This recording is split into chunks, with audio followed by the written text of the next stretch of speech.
14वां प्रश्न है, यदि ए बी सी त्रिभुज के कोण है तो सिद्ध कीजिए कि। तो इसमें दो प्रश्न दिए हुए हैं ना, दोनों प्रश्नों को हल करना है। तो चलो हल करते हैं। और इन दोनों प्रश्नों में देखो ए बी और सी का उपयोग किया गया है। तो आप सभी को पता होगा, ठीक है, पता क्या है कि त्रिभुज के 3 कोण होते हैं, भुजा भी 3 और कोण भी 3 होता है, ये पता है ना। चलो ये देख लेते हैं। देखो एक कोण को मैं ए नाम देता हूँ, एक को बी और एक को सी नाम दे देता हूँ, ठीक है। 3 कोण होते हैं ए बी सी, और इन तीनों कोणों का योग कितना होता है 180 अंश, ये तो आपको पता है। तो मैं यहाँ पे लिख लेता हूँ हल। चूंकि ए बी सी क्या है, त्रिभुज के कोण है, ठीक है। अगर मैं चतुर्भुज कहता तो ए बी सी और एक और जुड़ जाता डी, क्या होते हैं, त्रिभुज के या चतुर्भुज के कोण है, इस तरीके से होता है ना। तो अभी तो हम त्रिभुज के लिए हल कर रहे हैं, तो त्रिभुज के कोण है। तो ए बी सी तीनों का अगर मैं जोड़ दूं, ए प्लस बी प्लस सी, तो तीनों का योग कितना होता है 180 अंश होता है, ये आपको पता होगा। तो ए प्लस बी प्लस सी बराबर 180 अंश को मैं कैसे लिख सकता हूँ, पाई लिख सकता हूँ, बिल्कुल मैं पाई लिख सकता हूँ, ठीक है। तो इस प्रकार से मैं यहाँ पे ए बी सी को मैं क्या लिख सकता हूँ, पाई लिख सकता हूँ, तीनों के योग को पाई लिख सकता हूँ, ठीक है। अब प्रश्न ले लेते हैं, लेफ्ट हैंड साइड में ले लेता हूँ, राइट हैंड साइड में क्या करूँगा, सीध करके लाऊंगा। तो प्रश्न है sine B plus C plus sine C plus A, फिर plus sine A plus B, और अपान में दिया हुआ इसके नीचे में साइन पाई प्लस ए दिया हुआ है, plus sine 3 pi plus b दिया हुआ है, फिर plus sine 5 pi plus c दिया हुआ, और इसके बराबर सिद्ध करके हमें लाना क्या था, -1 है ना। तो -1 तो लाना है, तो ये चीज़ आपको लिखना नहीं है, ये मैं आपको सिर्फ बताने के लिए लिख रहा हूँ, ठीक है। लेफ्ट हैंड साइड को हम ले रहे हैं, तो लेफ्ट हैंड साइड हमारा ये है, ठीक है। अब थोड़ा सा इसको मैं आगे बढ़ा लेता हूँ, ठीक है। देखो बी प्लस सी, सी प्लस ए और ए प्लस बी, ठीक है। तो क्या करेंगे, देखो पहले ए प्लस बी, देखो यहाँ पे ए प्लस बी है, तो मैं क्या करूँगा, यहाँ पे ए प्लस बी को रखूँगा, कहाँ पे, यहीं पे, ठीक है। ए प्लस बी को यहीं पे मैं रख देता हूँ। अभी मैं इसको हल कर रहा हूँ, ठीक है। प्रश्न को मैं यहाँ पे इसलिए लिखा हूँ, प्रश्न आपको लास्ट में लिखना है, अभी मैं बताऊँगा, प्रश्न अभी नहीं लिखना है, ठीक है। प्रश्न बाद में लिखना, यहाँ पे मैं आपको बताने के लिए प्रश्न लिखा हूँ, ठीक है। क्योंकि यहाँ पे ए बी सी ए और बी सी का उपयोग हुआ है, तो कैसे आपको प्रश्नों को आगे हल करना है, ये वाला टॉपिक कैसे आपको आगे हल करना है, ये मैं बता रहा हूँ। तो ए प्लस बी, ठीक है, यहीं पे रहने दिया, फिर पाई तो इस साइड में था, इस साइड में क्या लेके आ जाऊँगा, सी को, तो सी इस साइड लेके आ जाऊँगा, तो ये सी माइनस में हो जाएगा, ठीक है। अब मैं क्या करूँगा, ये सभी तो साइन में है, देखो ए प्लस बी वाला किस में, साइन में है, तो मैं क्या कर दूंगा, साइन का दोनों पक्षों में गुणा, तो ये हो जाएगा sine A plus B sine pi minus C, ठीक है। इसे मैं पहला समीकरण नाम दे देता हूँ, ठीक। अब दूसरा क्या करूँगा, बी प्लस सी भी दिया है, तो बी प्लस सी को मैं यहाँ पे रहने देता हूँ, और ए को इस साइड ले आऊँगा, तो पाई माइनस ए हो जाएगा। अब क्या करेंगे, अब इसमें साइन का यहाँ भी कर देते हैं, है ना। तो साइन बी प्लस सी बराबर साइन पाई माइनस, ये पाई है, और माइनस ए, इस तरीके से ये हो जाएगा। इसको मैं दूसरा समीकरण नाम दे देता हूँ, ठीक है। तीसरा भी सेम ऐसे ही प्राप्त होगा, तो आपको पता चल गया है, तो मैं डायरेक्ट लिख देता हूँ साइन क्या सी है ना, तो सी प्लस ए, और यहाँ पे साइन पाई माइनस बी, ठीक है। ये तीसरा समीकरण है। अब क्या करेंगे, ये जो तीनों समीकरण प्राप्त हुआ है, इनके मानों को यहाँ पे रखेंगे, यहाँ पे, ठीक है, रख देते हैं। तो साइन बी प्लस सी, देखो साइन क्या है, बी प्लस सी, तो साइन बी प्लस सी कहाँ पे, देखो इसके जगह मैं क्या रखता हूँ, साइन पाई माइनस ए रख सकता हूँ, तो रखो यहाँ पे साइन पाई माइनस ए, फिर प्लस, फिर सी प्लस ए की जगह में देखो क्या रखूँगा, साइन पाई माइनस बी रखूँगा, और फिर ए प्लस बी के जगह में, तो ए प्लस बी के जगह पे मैं रखूँगा पाई माइनस सी, ठीक है। तो साइन पाई माइनस सी में रख दूंगा। ठीक है, ये समझ में आ गया? ठीक ठीक है। इन तीनों समीकरण को लिखने के बाद आपको ये प्रश्न लिखना है ना, उसके बाद ये स्टेप आपको करना है। ठीक, चलो। और नहीं भी लिखोगे तो भी गलत नहीं है, मैंने पहले ही ऊपर में लिख दिया, उसके बाद थोड़ा सा हल करके आपको बता दिया है। जैसा चाहो वैसा लिख सकते हो, बीच में कर सकते हो और इसके अटैच कर सकते हो, इसमें कोई गलती नहीं माना जाएगा इसे। ठीक है, चलो। हाँ, अब देखो प्रश्न के नीचे वाले हिस्से को, तो साइन पाई प्लस ए लिखा हुआ है। साइन पाई प्लस ए क्या होगा? पाई प्लस ए मतलब 180 अंश से भी ज़्यादा हो जाने पर क्या होगा?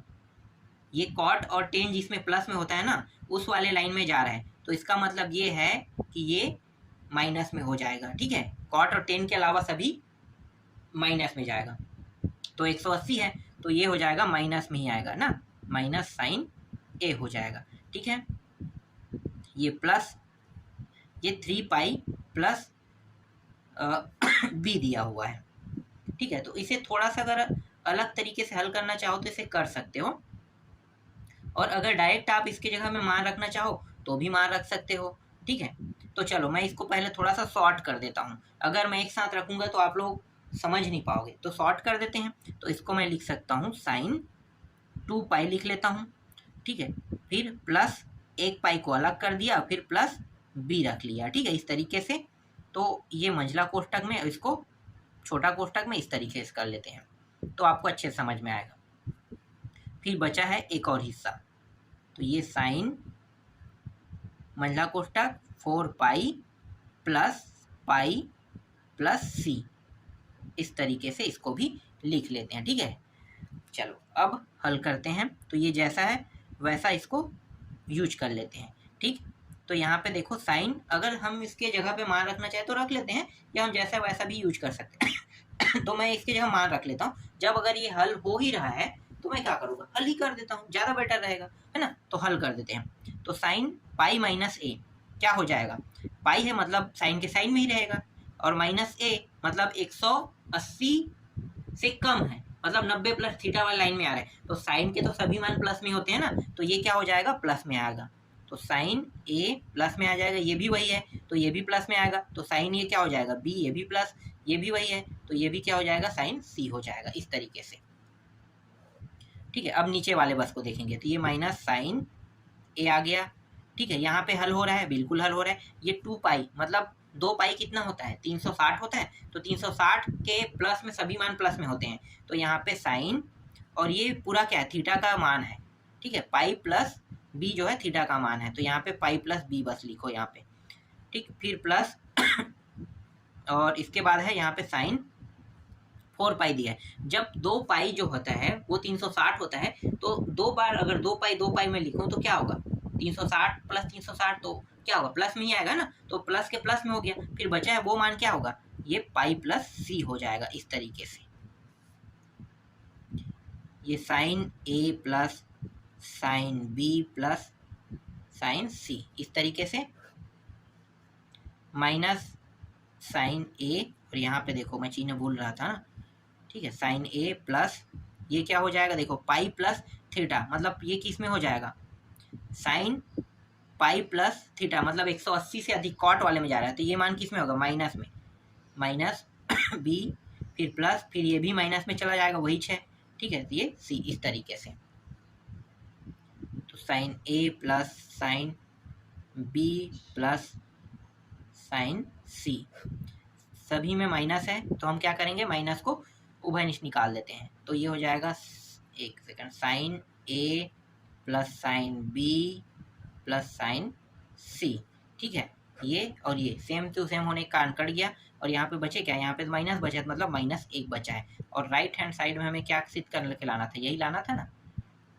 राइट हैंड साइड क्या हुआ, सिद्ध हुआ। देखो इस तरीके से। चलो अगला प्रश्न देखते हैं। इसके बाद इसका दूसरा प्रश्न मैं यहाँ पे लिख लेता हूँ, ज़्यादा अच्छा रहेगा, पहले लिख लेते हैं प्रश्न को, प्रश्न के लेफ्ट हैंड साइड को। ठीक है, लेफ्ट हैंड साइड में क्या दिया है, 10 दिया हुआ है बी प्लस सी, फिर प्लस 10 सी प्लस ए। ठीक है, फिर प्लस 10 a प्लस बी। ठीक, फिर नीचे में 10 पाई माइनस ए दिया हुआ है, फिर प्लस 10 2 पाई माइनस बी दिया हुआ है, फिर प्लस साइन 3 पाई माइनस सी दिया है। इसके बराबर सिद्ध करके लाना है 1। ठीक है, तो आपको तो पता चल गया होगा कि वो तीनों समीकरण के बारे में, तो वही तीनों समीकरण हम यहाँ पे क्या करेंगे, यूज कर देंगे। ठीक है, तीनों समीकरण को डायरेक्ट हम यहाँ पे रख देते हैं। मैं पूरा वो तरीका तो करने वाला नहीं हूँ, जो मैंने किया है दिखा देता हूँ मैं। 1 मिनट आपको, कहाँ पे है 1 मिनट, मैंने कहाँ पे रख दिया यार, हाँ ये रहा। देखो, ये पूरा हमें यूज करना है इस प्रश्न में, इस तरीके से ये यूज करना है। बस यहाँ पे साइन की जगह 10 लगा देना है सभी में, यहाँ पे 10, यहाँ भी 10, यहाँ भी 10, यहाँ भी 10, मतलब सब 10 है तो 10 लगा देंगे। ठीक है, तीनों समीकरण में तो 10 लगा के हल करेंगे। तो वही चीज आपको क्या करना है, पूरा लिखना है। तो मैं यहाँ पर डायरेक्ट अब ना हल करता हूँ। तो देखो 10 हो गया यहाँ पे ना, तो 10 के साथ आएगा तो ये हो जाएगा 10, क्या यहाँ पे नहीं है बी ए बी सी। ठीक है, 3 होते हैं तो बी सी तो दिया, ए नहीं है, तो पाई माइनस ए लिखूंगा ना। समझ में आ रहा है? जो नहीं है देखो, शॉर्टकट तरीका है ये। इसके बाद प्लस 10, यहाँ पे सी ए है मतलब बी नहीं है, तो पाई माइनस बी लिखूंगा। ठीक है, फिर प्लस यहाँ पे 10 ए बी, यहाँ पे सी नहीं है, पाई माइनस सी, इस तरीके से लिख दूंगा। देखो कितना शॉर्टकट तरीका मैं यहाँ पे यूज कर रहा हूँ। हालांकि आप लोगों को वो पूरा बताना पड़ेगा, और बताने के बाद वो कहाँ से कैसे आए वो लिखना पड़ेगा ना। तो यहाँ पे मुझे पता है कि ये इस प्रकार से हुआ है, इसलिए मैं इस तरीके से आपको थोड़ा सा शॉर्टकट के माध्यम से बता रहा हूँ। पर लिखना आपको इससे पहले वाले जैसे प्रश्न मैंने हल किया तो वैसे ही लिखना है। ठीक, अब यहाँ पे 10 को चेंज कर लेंगे, तो 10 पाई माइनस थीटा, तो भैया 10 पाई माइनस थीटा जो है वो 90 प्लस थीटा और 180 माइनस थीटा वाले लाइन में आ रहा है ये। तो इसमें क्या होता है, इसमें सिर्फ सेक नहीं, साइन और कोसेक बस प्लस में होगा, बाकी सब क्या होगा, माइनस में। तो 10 जो है वो किस में हो जाएगा, माइनस में। तो 10 का 10 ही प्राप्त होगा, लेकिन माइनस में प्राप्त होगा, और ये माइनस ए आ जाएगा। ठीक है, इस तरीके से। फिर प्लस 2 पाई माइनस क्या है, थीटा है, मतलब 2 pi minus b, b theta की जगह में है, तो 2 पाई माइनस थीटा। तो इसमें ना सिर्फ कॉस और सेक प्लस में होता है, बाकी सब किस में होगा, माइनस में। तो ये भी माइनस में हो जाएगा, माइनस में आ जाएगा माइनस 10 बी, इस तरीके से। ठीक है, ये 3 पाई है, इसको भी 2 हिस्सों में पहले बांट लेते हैं। ठीक है, यहाँ पे साइन लिख दिया हूँ क्या मैं, यहाँ पे तो 10 आएगा, गलती से मैंने साइन लिख दिया। 10 वाली लाइन में मैं साइन कहाँ से डाल सकता हूँ। ठीक है, लिखते लिखते गलती हो जाता है। फिर प्लस, फिर 10, 2 पाई पहले लिखेंगे, फिर प्लस करेंगे, फिर पाई माइनस सी। ठीक है, इस तरीके से। फिर ये, चलो इसको हल कर लेते हैं। 10 पाई माइनस ए, तो 10 पाई माइनस ए, तो 180 अंश से नीचे वाला है ना, तो इसमें क्या हो गया, 10 का 10 में प्राप्त होगा, लेकिन सभी मान किस में प्राप्त होगा, माइनस में। तो लिख देते हैं माइनस 10 ए, ये भी माइनस में होगा, प्लस माइनस माइनस हो जाएगा, डायरेक्ट मैं माइनस लिख देता हूँ। 10 बी, फिर ये भी माइनस में होगा, और ये 10 सी, इस तरीके से। ठीक, यहाँ पे तो माइनस में प्राप्त हो गया 10 ए, ये माइनस प्लस माइनस हो जाएगा 10 बी। ठीक है, यहाँ पे प्लस, और ये देखो 2 पाई मतलब 360 प्लस थीटा क्या होगा, प्लस में ही प्राप्त होता है 10, और ये थीटा का जगह क्या लिखेंगे, ये लिखेंगे, क्योंकि ये कोष्टक के अंदर देखो मंझला कोष्टक लगाया ना, इसीलिए लगाए हम लोग। और ये छोटा कोष्टक के अंदर के मान किसके बराबर है, थीटा के। तो इस तरीके से ये हो गया। थोड़ा सा अभी और हल होगा, तो माइनस को बाहर निकाल लेते हैं, और ये 10 ए प्लस 10 बी प्लस 10 सी, इस तरीके से। फिर माइनस 10 ए माइनस 10 बी, और ये भी क्या हो जाएगा, माइनस 10 सी, इस तरीके से। ठीक है, यहाँ भी माइनस को बाहर निकाल लेते हैं, माइनस कोष्टक के अंदर 10 ए प्लस 10 बी प्लस 10 सी, माइनस यहाँ भी बाहर हो गया है ना, तो 10 ए प्लस 10 बी प्लस टेन सी।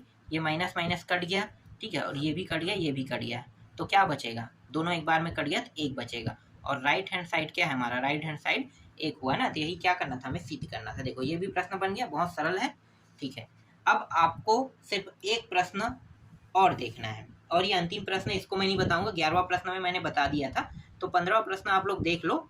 ये 15वां प्रश्न है जिसमें cot a plus cot b plus cot c plus cot d के बराबर 0 सिद्ध करके लाना है, ठीक है। तो मैंने बता दिया था चक्री चतुर्भुज से एक प्रश्न, सेम टू सेम उसी तरीके का उपयोग करके इस प्रश्न को आपको हल कर लेना है। तो इस तरीके से अध्याय 4 पूरी तरीके से कंप्लीट हो गया।